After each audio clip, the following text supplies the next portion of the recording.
Okay.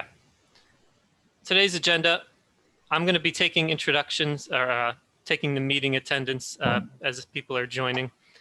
The first agenda item, I'm going to turn things over to my colleague Jen and Martin Hall from WSP for an overview of the Smart Communities Guidebook. Following that, I'll be discussing, and Jennifer will be joining me, the data collection, site selection. We have the CDTC data collection services contract will begin soon. I have a list of candidate count locations. So I'll give you an overview of that. Following that, I'll provide some additional updates on the traffic signal timing project, the CLEAR crash data system, and the bus lane feasibility study. And I have some updates from Sandy that she's prepared for me for those agenda items. So I'm going to admit some more people to the meeting. For the first agenda item, the Smart Communities Guidebook, I'm going to turn things over to Jen. Jen, would you like me to make you a presenter or Martin a presenter? You actually don't need to make either of us. We're not going to share a screen. We're going to, Okay. It's going to be a discussion. So, but thank you. Very good. Take things away. All right. Thank you, Andrew. Good afternoon. Thanks for joining us today. So if you are joining this meeting because you have been part of the CDTC Smart Communities Task Force, you don't feel like you have to stay past the presentation on the toolbox, but just so the ROSAC knows, we do have some extra people here today, and that's why they're from our Smart Communities Task Force. So today we're going to introduce the Smart Communities Toolbox project. As many of you know, CDTC has been working on smart communities as a concept for a few years now. The UPWP has put funding into doing smart community studies and projects and continuing to develop standards and plans for the region as new technologies are introduced and adapted here. We've been talking about smart communities, but it's still kind of nailing down a definition. We haven't really done that, but we're talking about smart transportation systems, using networks, connectivity, open data to accomplish our regional transportation goals. In 2019, we funded the LED conversion guidebook, and it was for streetlights, and we did that for the city of Saratoga Springs, but we developed a document and guide that can be used by any local government here in the region. In 2020, we did do a solicitation to do another local government project, but there was some interest, but then because of the ongoing pandemic and some uncertainties, we weren't able to we didn't get a large enough selection of proposals to choose an individual project. So we decided to develop a regional plan that all the local governments and transportation planning agencies in the region could benefit from and use. So we put out an REI for the Smart Communities Toolbox, and we recently contracted with WSP. The ROSAC and Smart Communities Task Force role in this will be as an advisory to the project and to provide feedback on any drafts or things that are created, concepts that are being explored. And then, of course, we'll try and work with the existing ROSAC schedule and then set up meetings or interviews separately as needed.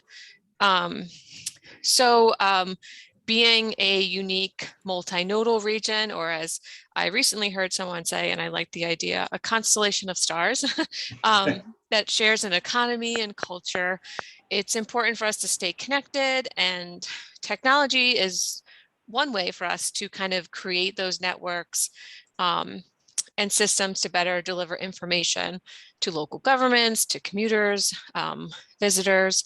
So these new technologies may require us as transportation agencies to think about things we're not used to including in our planning process, like cybersecurity, privacy concerns, telecommunication infrastructure.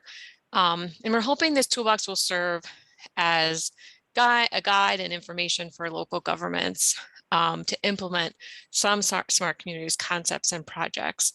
So today, we have some folks from our consultant team that are going to introduce the project and get some feedback from everyone on some ongoing needs or concerns or questions. So today we have Martin Hull from WSP. We also have Jeff Randall from WSP. And I believe we also have Margaret Irwin from River Street Planning. So Martin, I will hand it off to you. Okay, thank you very much. Thanks for the comprehensive introduction of the project there.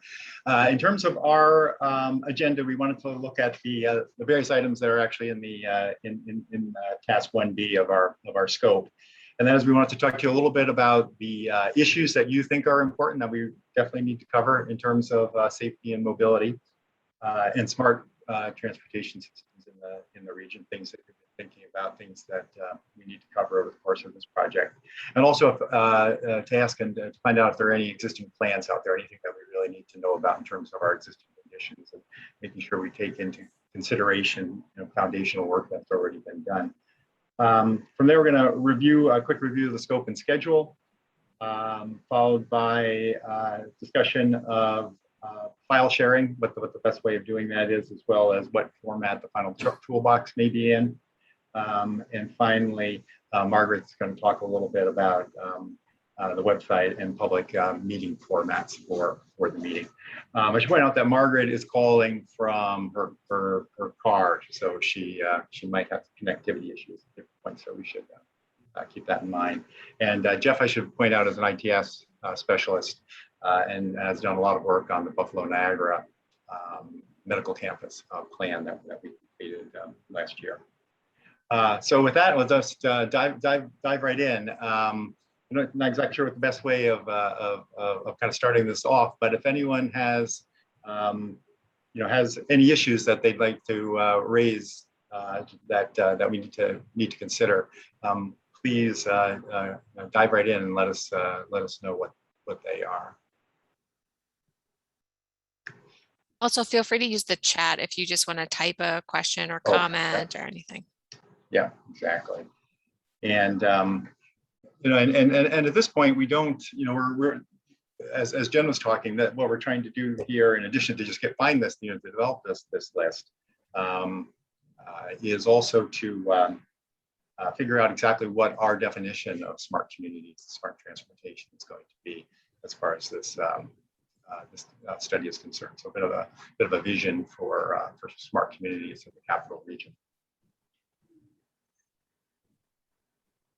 And I think some of the topics that we kicked around in advance of the meeting were complete streets. How does complete streets fit into smart communities, transportation, smart parking, which I think is kind of obviously closely connected to that. How do we make parking work better? Curb, which I think also if it's curb management, which is something that we looked at extensively for Buffalo Niagara.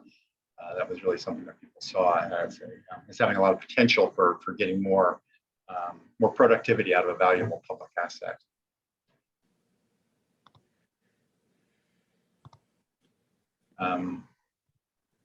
And I think something that's going to be important for this study is looking at data collection and data sharing between the various municipalities and agencies. Perhaps some of you have some thoughts about how that might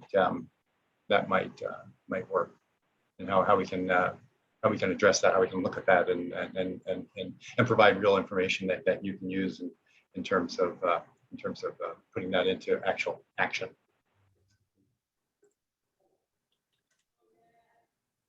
Anything? I wonder if anybody is working in a community that's using a smart city technology currently that you could just give us a little bit of information about to get the ball rolling. That's a great idea, Margaret.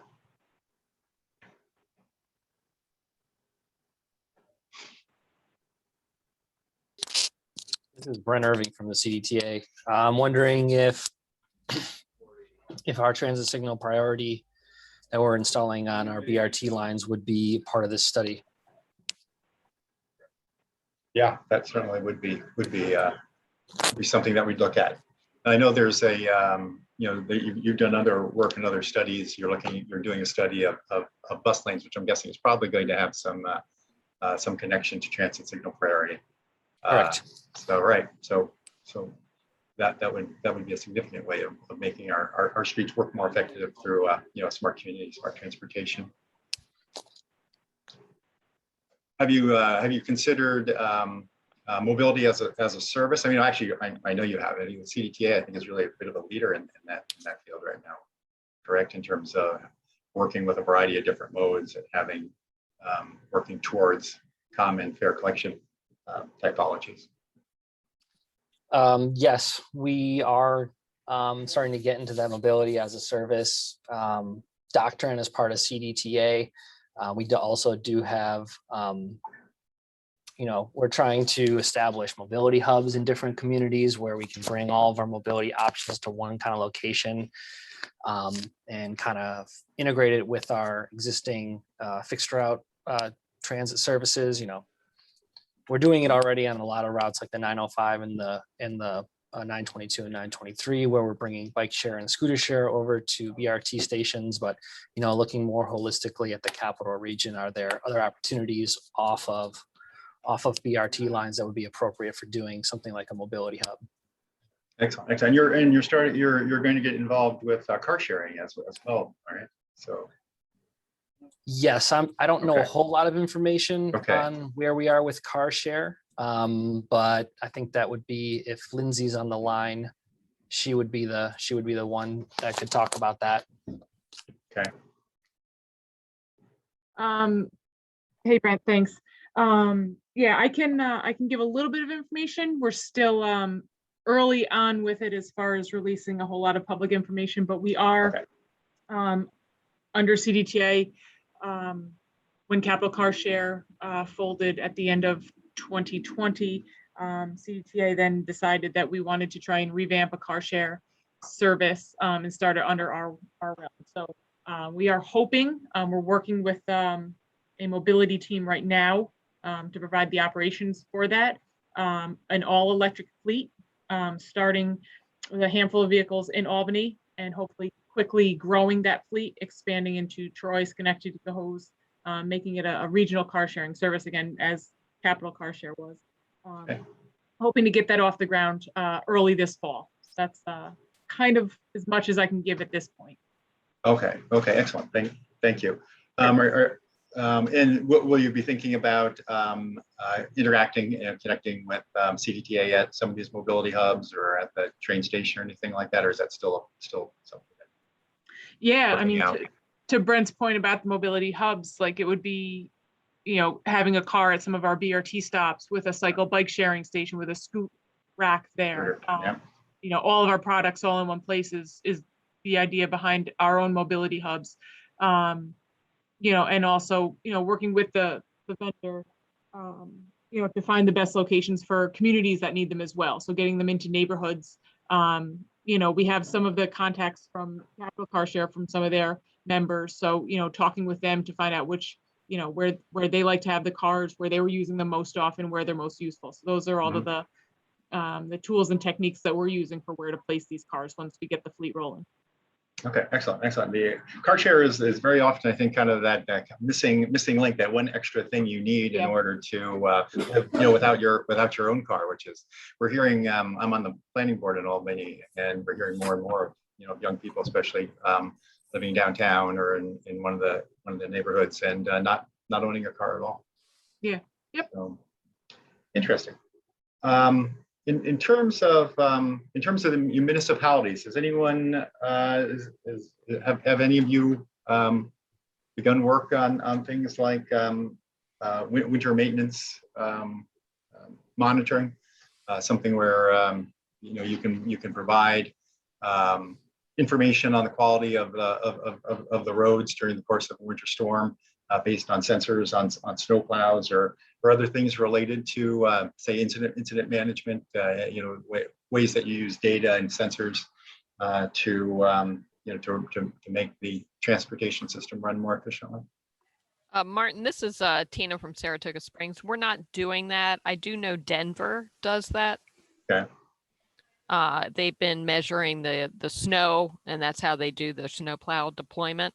Mhm, mhm. Yeah, We sorry. we have been looking at adopting smart LED streetlights. And one of the main issues has been, one of the barriers is, well, cost, and then who's going to be managing, the technology piece of that, the data management, how the information then gets integrated into the departments, just because of staffing shortages, staffing problems, really the ability of the staff to really be able to manage and do things with that. They have, I think there's more of an interest in kind of cameras in terms of police going back and releasing things. They just approved another like $220,000 for additional security cameras downtown. And I think they're interested now in potentially looking at that for the streetlights, but it would be more for helping the police department. I am going to be doing another pilot with some smart technologies. One of the things I'm adding are environmental sensor. There's only one environmental sensor that reports the DEC in Saratoga County, and it's in Stillwater, completely far away from any urban area or transportation corridor, where the pollution, where you would think that there might be more issues with the air quality. So we're going to be putting those in. In the city? In Saratoga Springs Correct. itself? Yeah, actually, okay. we're going to be putting one at the Public Housing Authority. Okay. So it's our only environmental justice zone within the city that's left. And that's where that's where we're going to be placing it.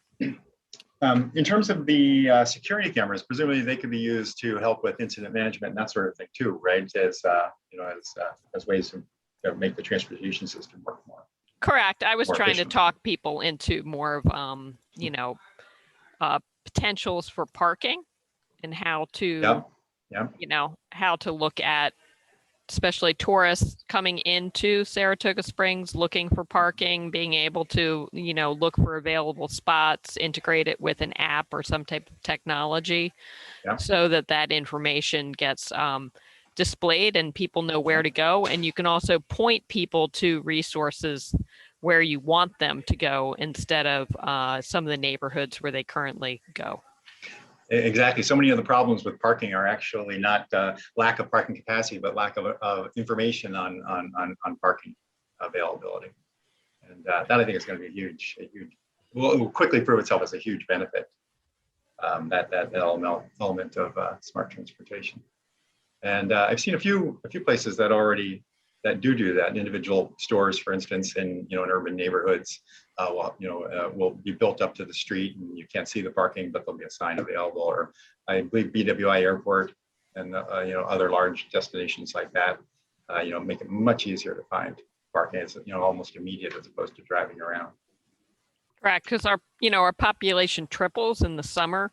Yep. And we have, I think, opening day at the track had over 27,000 people. And I can't remember the parking capacity of the track in surrounding neighborhoods, but it's very small because it was built prior to people having cars. Sure. This is Jeff Randall with WSP. Niagara Falls is going through a very similar exercise right now, being a tourist destination 4 months or 5 months out of the year in terms of that parking management. So, trying to route people, as you say, to available parking. 1, inventorying. 2, knowing in real time what's available. And 3, trying to get people there the most efficient way. So, and as a follow-up also to the earlier data discussion, Buffalo Niagara Medical Campus in Buffalo is kind of looking at the report that they have now and asking some of the same questions. The recommendation was to use the smart streetlights because, well, that infrastructure exists and you retrofit, and it's easy to do, but there's a security aspect to it that the police have brought in on that same discussion. And video does provide a similar benefit, similar data collection. on their smart mobility hubs, and then I'll step off the soapbox. The other thing they're looking at are providing information at these mobility hubs, so you can call, reserve ride sharing. It's sort of in a kiosk format. Certainly no real time scheduling, but also try and promote their businesses, restaurants, and those sorts of things.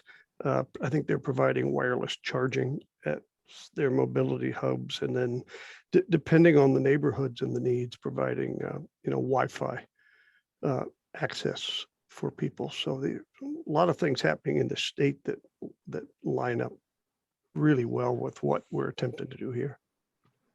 Jeff, so that's actually, I'm sorry, did I interrupt someone there?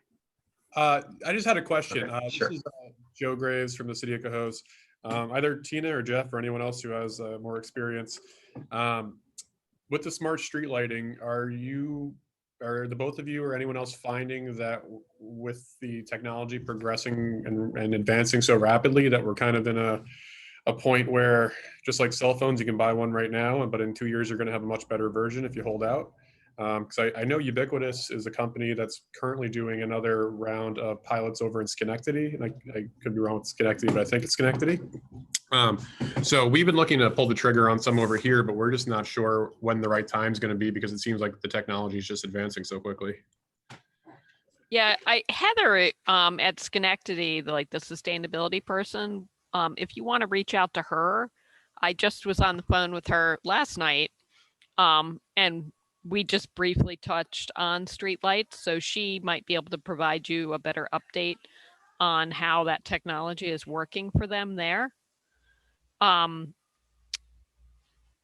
the new Cobra lighting, does Cohoes own, or are you interested in purchasing the Cobra lighting from the utility?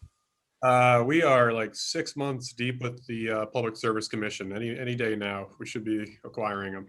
Yeah, so when those Cobra lights, the nodes that go on top of them, I mean the pin receptacles, they're easy to change out. So yeah, you might be investing in a technology that is going to be rapidly changing, and that it is an issue of how much you're going to invest in that type of system at this point.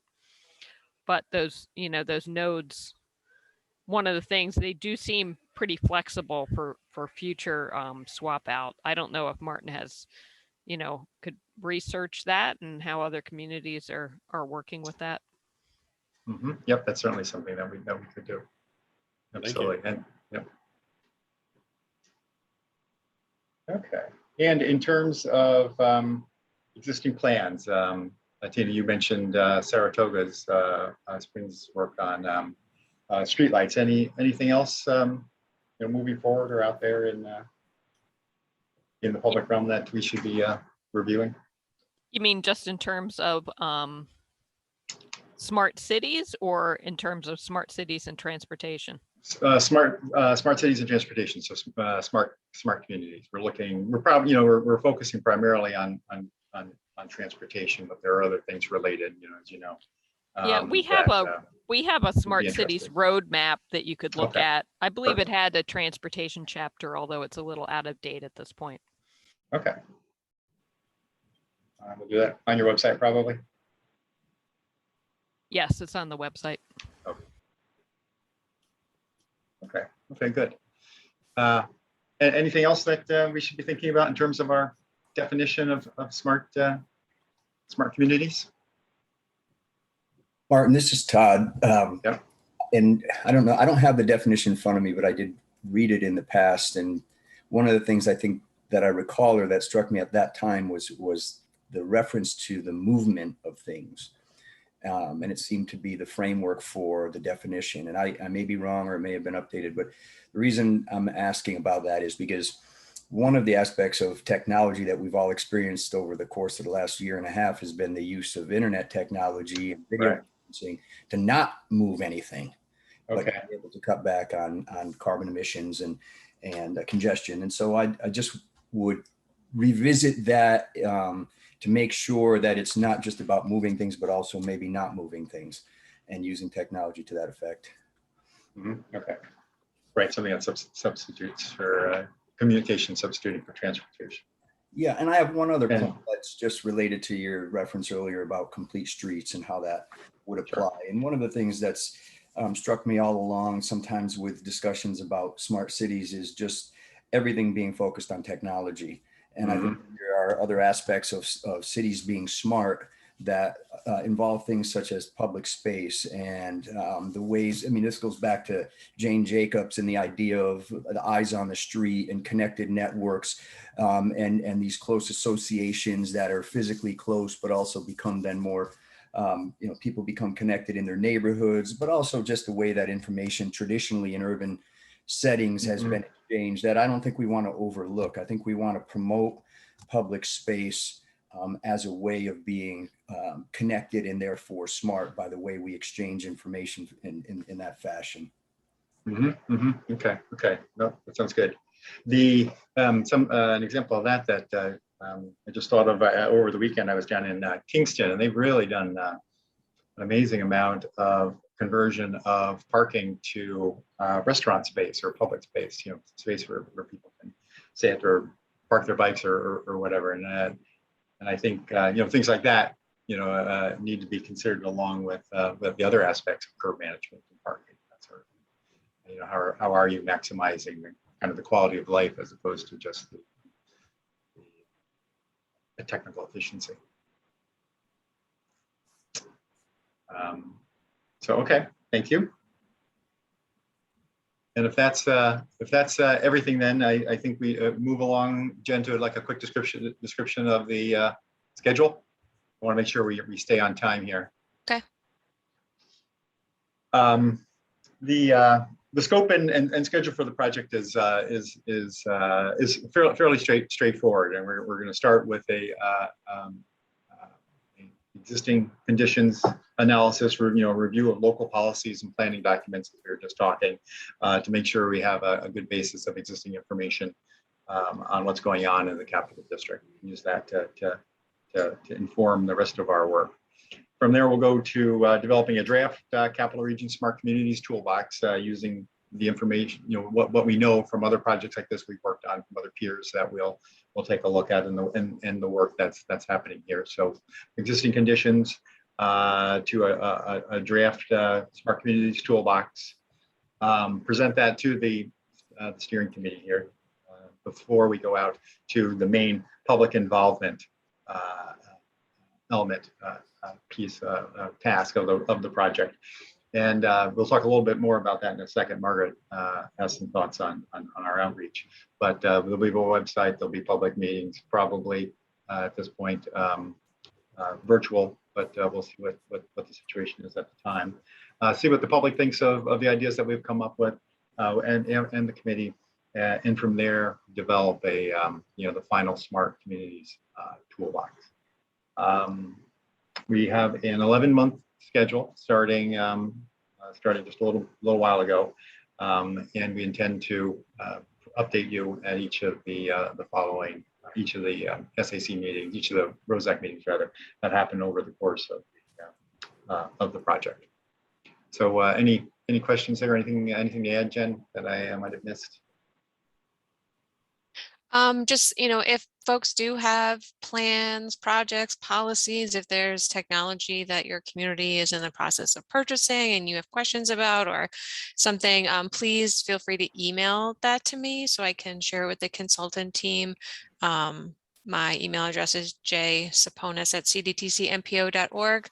I put it in the chat just in case you need to copy it. Okay, thank you. And then the next item on our agenda was to talk a little bit about file sharing to make sure that we get you, very efficiently get you the information that we develop and the draft documents that you'll be reviewing. We were thinking of using a Teams site, which is fairly easy to use. It lacks some of the maybe some of the features and some of the capabilities of other software, but it's also very easy to come up to speed on how to use it.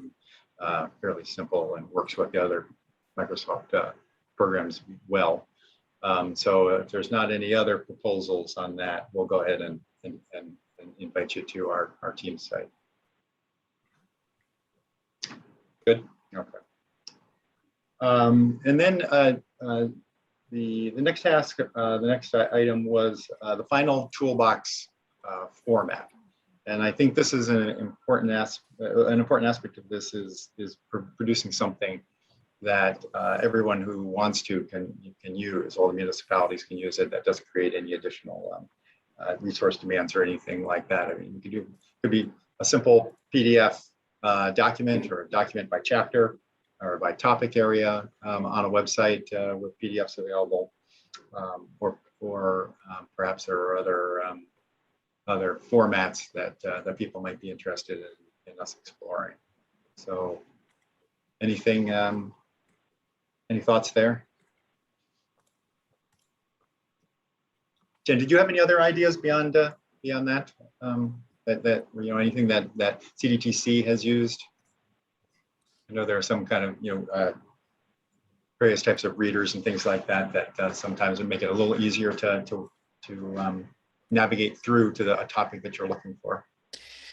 You mean like story maps or something like that? Yeah. Yeah, we don't have a ton of experience using them, but those are definitely, some more of the online based types of tools that we think, seem helpful. So, but if there's other formats that communities, local governments feel would be most helpful to them, to help them navigate through, to find the information they need, definitely let us know. We know we make lots of like plans with lots of pages and bind them up and hand them out, but if there's other formats that are easier to navigate, we can explore that. Okay, sounds good. We obviously have a little bit of time to work that out.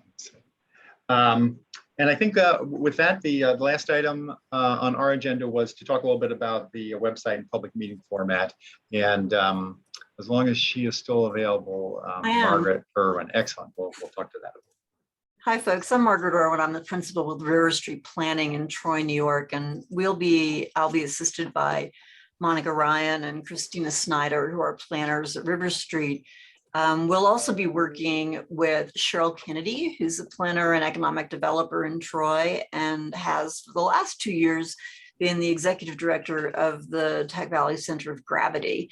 So she's got an interesting background and some very interesting connections that I think we might be able to bring together with some municipal partners to look at how we can leverage the amazing experience and depth of academic and research capacity in the region on Internet of Things and related topics, both related to transportation and then potentially related to other issues that the municipalities are concerned about. We plan to get our first interaction being a series of focus groups, and we're open to whether those would be driven by the type of participant. In other words, would you do focus groups for larger cities and then potentially settings for more rural communities?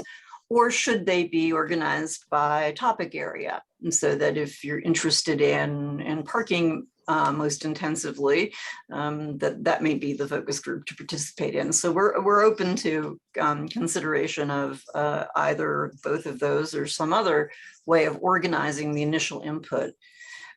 We don't want to do that so early that we're just really repeating this conversation about what you know about and don't know about. We'd like to have a little bit of the baseline data collection through WSP completed and some information to share and educate local governments about what others have tried, how it's gone, how it's worked, what the complexities are, and what some of the choices are. So I think we would be looking at focus groups online in September. And so we'll work with Jen and others to build good lists for invites. And I'll pause in a minute and appreciate any insight you have based upon how other projects have worked with regard to how to structure the topical areas and focus groups. After that, we support the team in a number of ways. And then when the draft of the toolkit is ready for public view, coordinate input with the public. And I would have said a couple of weeks ago that I thought I knew the path we were on with regard to whether we would be doing in-person versus online meetings. And now I'm not so sure again. So with the Delta variant expanding and New York considering measures and other nearby states considering measures, I think we're going to make the assumption that everything will be delivered online. And if we are able to do some face-to-face interaction, that would be icing on the cake, and we would do that. It's our own, it's River Street's opinion, given that this is part of mostly what we do, that COVID-19 has changed engagement forever. We'll always be doing work online and making recordings of materials and meetings available online. So whether we are able to meet in person with the community or it happens through Zoom or another venue, we will be also making recordings available over time. And we'll work with WSP and CDTC to talk about the website. CDTC and a lot of other funders create a lot of websites, and they come to the end of a project and maybe they stay around for another little bit and then they're not there anymore. So we want to make sure that we've figured out a mechanism where people can interact with this information that's going to change over time on an ongoing basis, rather than a time-limited project website. So those are a couple of the challenges that we're starting out with. And I would just really welcome any opinion or insight of what's happened, what's been working for you over the last year as we've tried to bring people online. We are, of course, always concerned about issues of equity and access. When it comes to the community engagement piece, there have been some progress made and we've learned some things, but we're always open to ideas and suggestions for how to ensure that the process that we deliver is accessible to as many people as possible. So I just give you, I'll stop talking, and if anyone has any suggestions for us about how to structure any of those engagements, I would be greatly appreciative.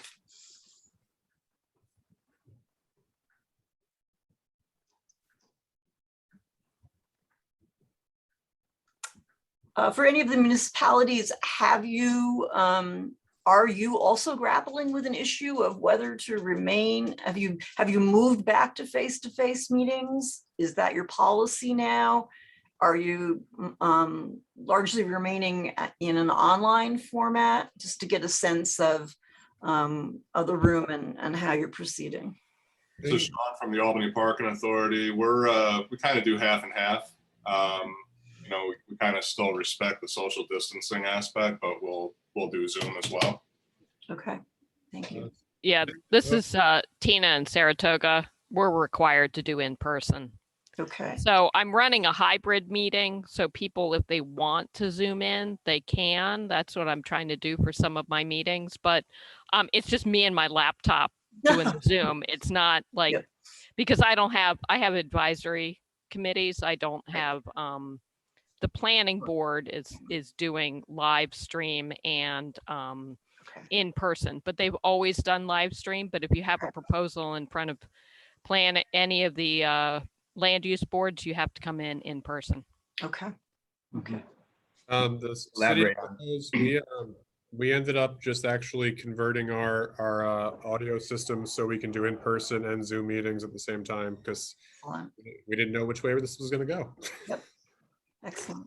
My understanding is the open meetings law right now is somewhat outdated and in flux and is likely to be changed, but I don't believe it's been changed, or that there's been established case law, which may be what comes first.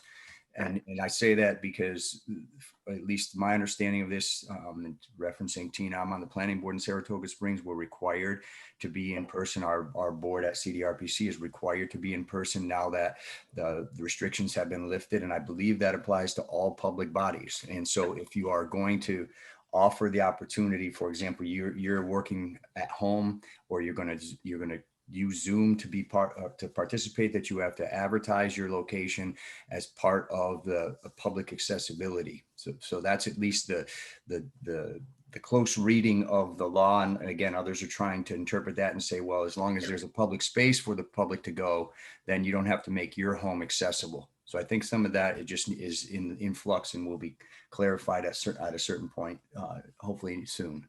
We'll keep an eye on it. Thank you, Todd.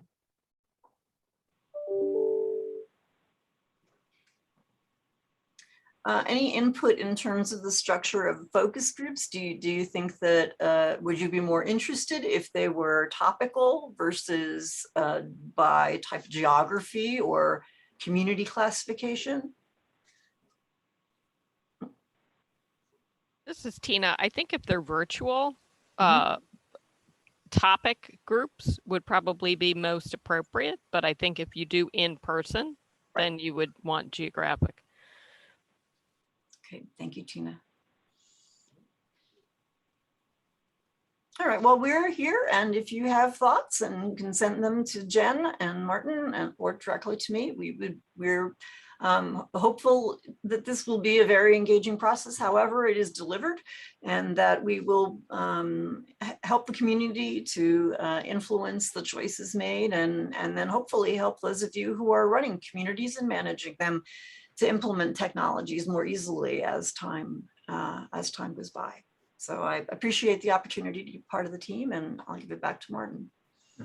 Great, thanks very much, Margaret. I completely agree. Very much looking forward to the project. I think with that, our presentation is done. I guess the one last thing I should mention is our next steps. We'll be putting together a presentation on existing conditions and existing plans and policies in the capital region, and also the first element of our peer review or our case study work. So at our next meeting, we'll have a presentation on those things. We'll be able to see what we're doing in the capital region and what some other similar areas around the country are doing. And with that, I'll hand it back to Jen.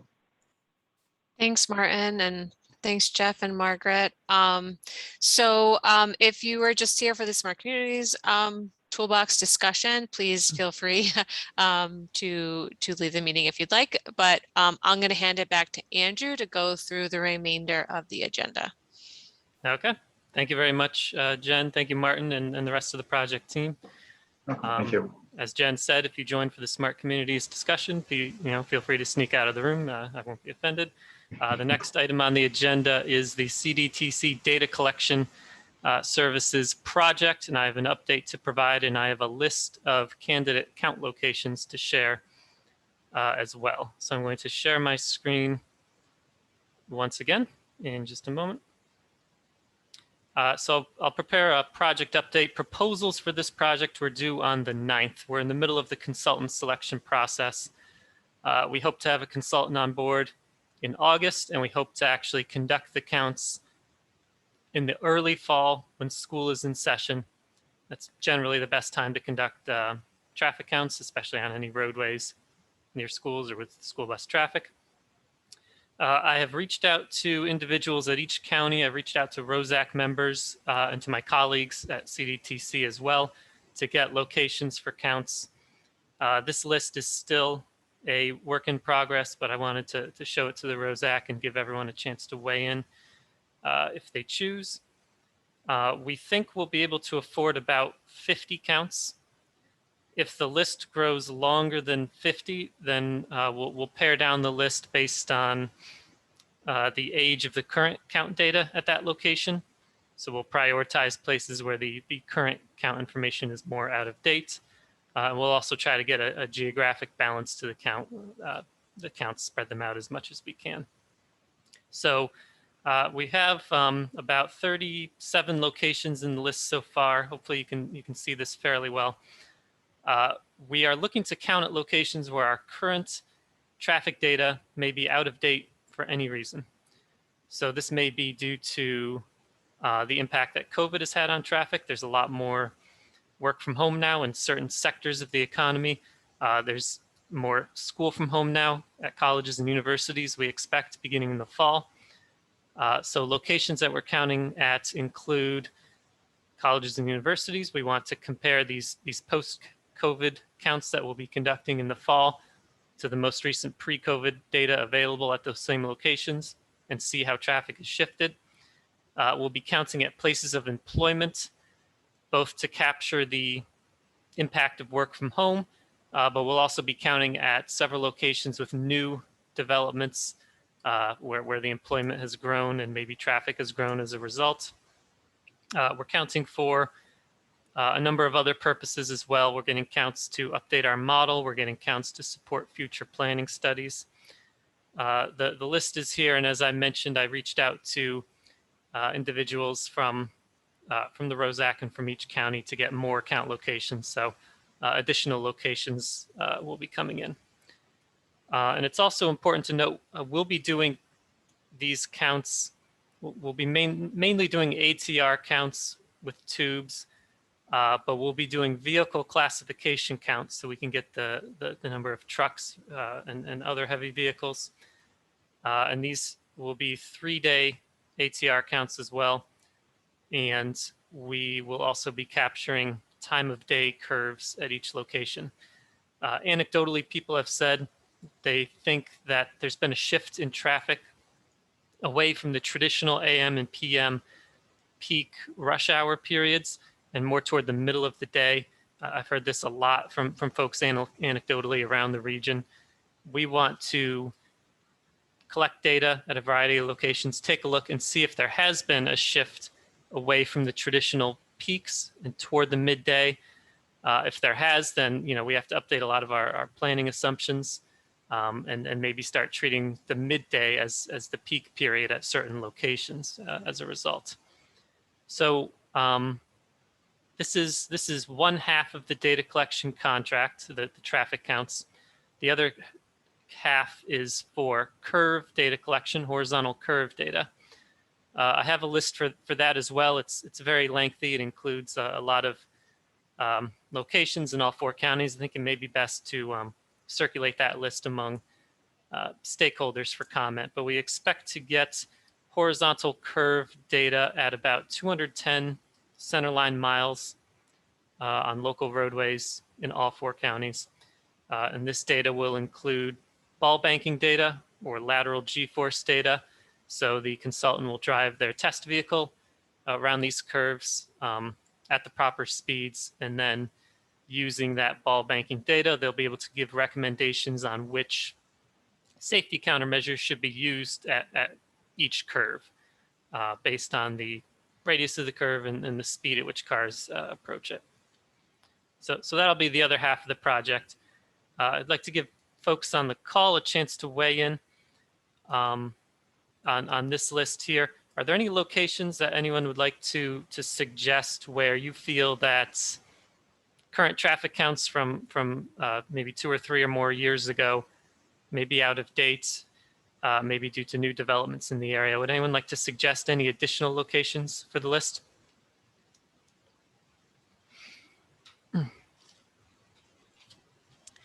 Andrew, there's a question in the chat from Emmett. Are there any of the counts being done at high accident locations to determine rate? Not on the current list. That's something that Sandy has discussed in the past. We may be adding additional count locations to this list for that purpose.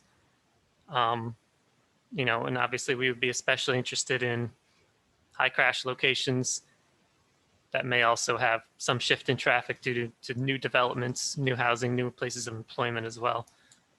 So that we would be less able to rely on the NICE.dot traffic data viewer for a baseline AADT at that location. So that's a great comment, and we'll definitely look into that. And Andrew, I'd be interested in Church Street, which is Route 9N, going out of Saratoga Springs Okay.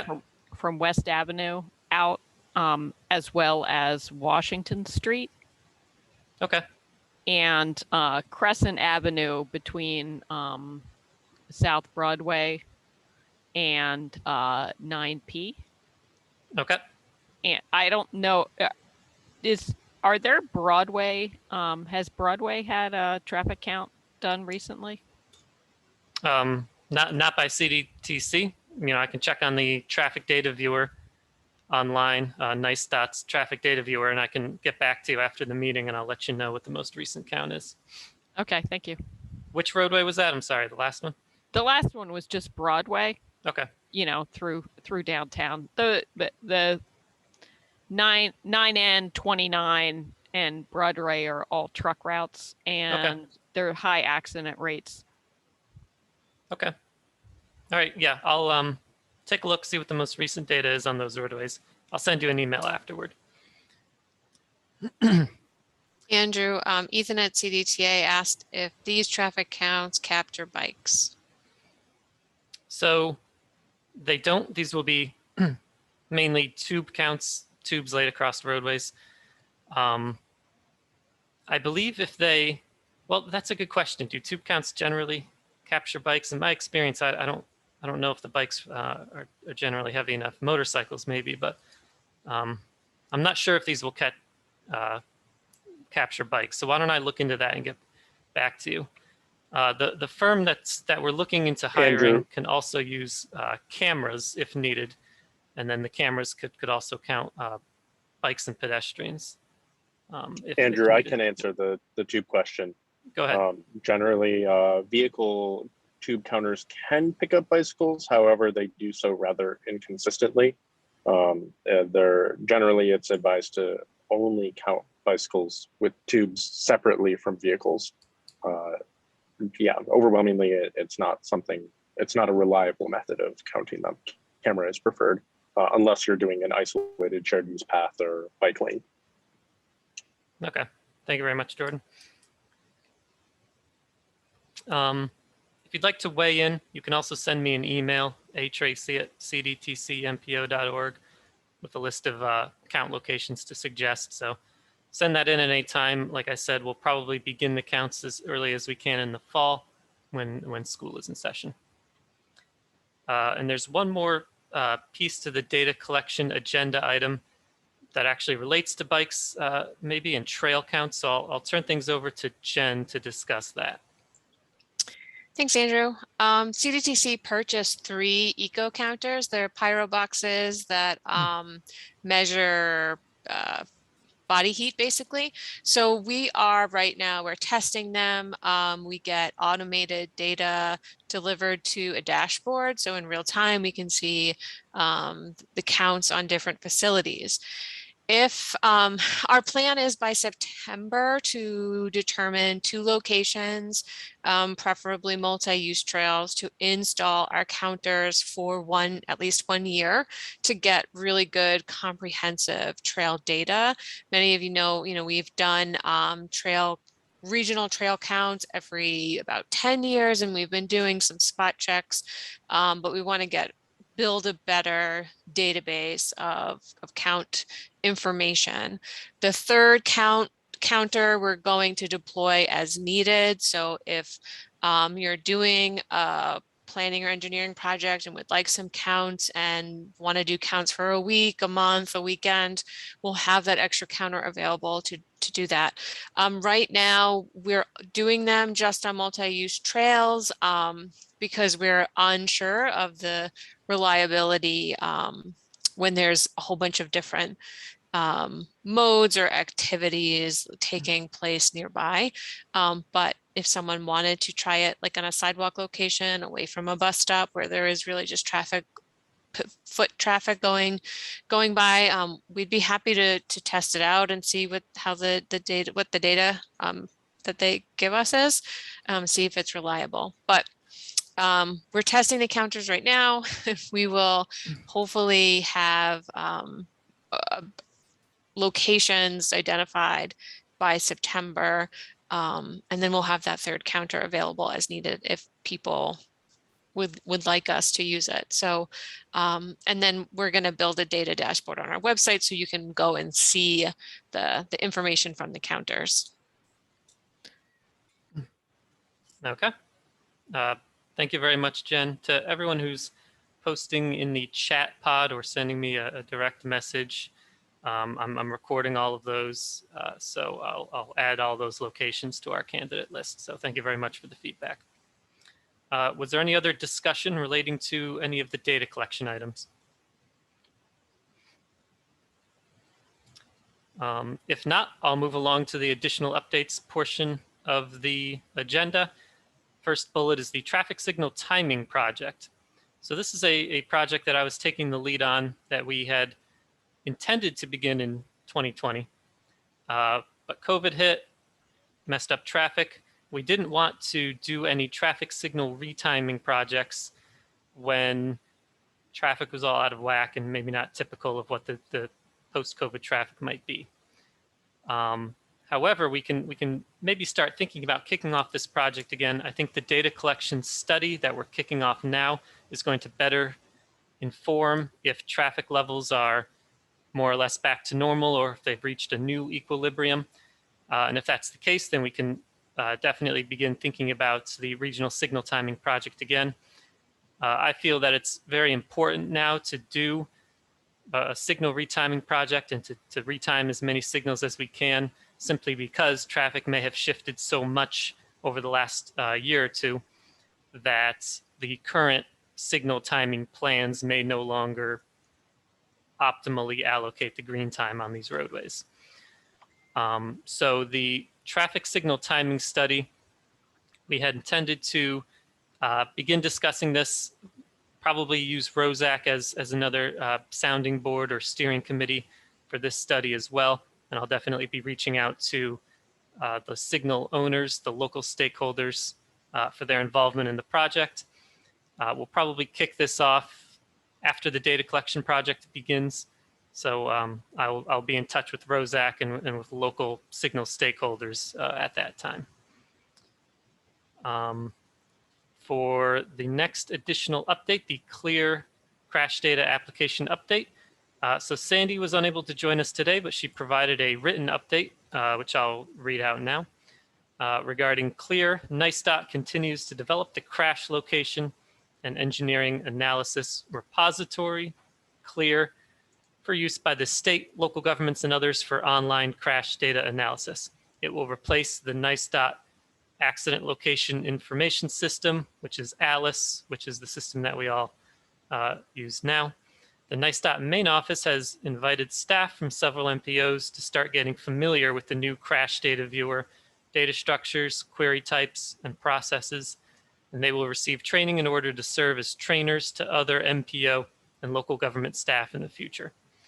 The CLEAR Safety app, due out later this year, will have a lot more types of queries and will include the network screening functions and highway safety manual analysis tools for higher level crash data analysis.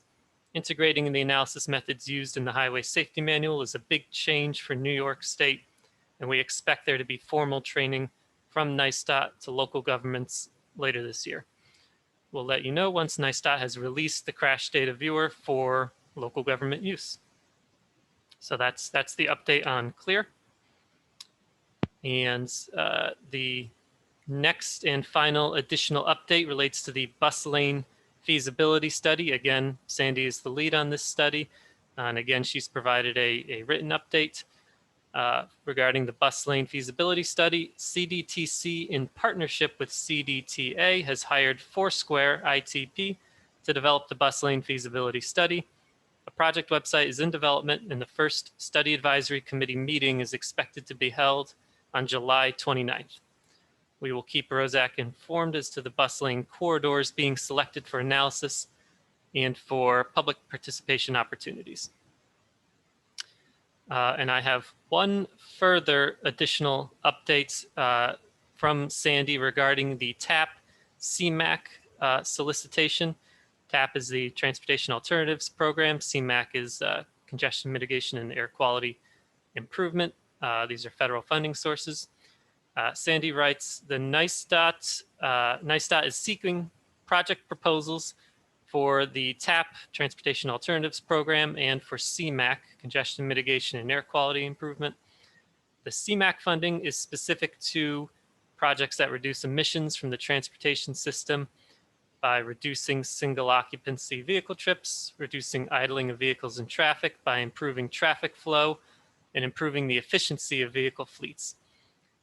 With respect to replacing old traffic signals, The CMAC program might be of particular interest to communities that have struggled to find resources to replace outdated signals and include pedestrian infrastructure as part of the replacement, such as pedestrian countdown timers. For more information about the solicitation for projects, visit NICE.'s website, and they have a URL here, dot.ny.gov/tap-CMAC. And I'm sure you can find that through their website as well. So that was the final additional updates. So last, we will wrap up the meeting. So very important to mention that Sandy has a new job. She's been selected as the next executive director for CDTC. So congratulations to Sandy. We just learned about this very recently.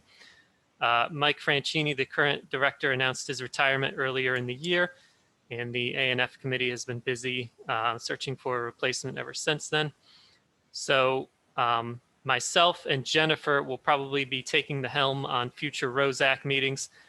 Sandy will likely continue to participate to some degree, but as she is the new executive director, effective August 2nd, she expects that me and Jennifer will take the reins on the ROSAC meetings moving forward. So congratulations again to Sandy.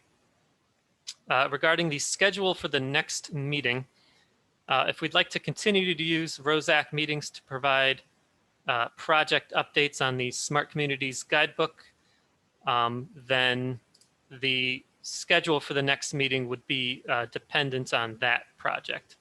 So we expect another ROSAC maybe 2 months or 3 months from now. And I'm sure Jen and Martin and the project team will keep us up to date on the Smart Communities project moving forward.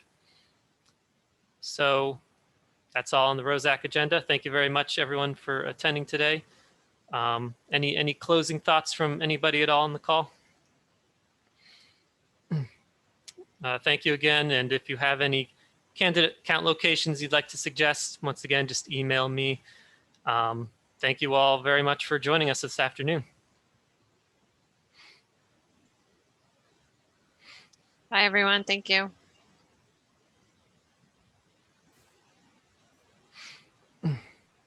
Thank you. Thank you.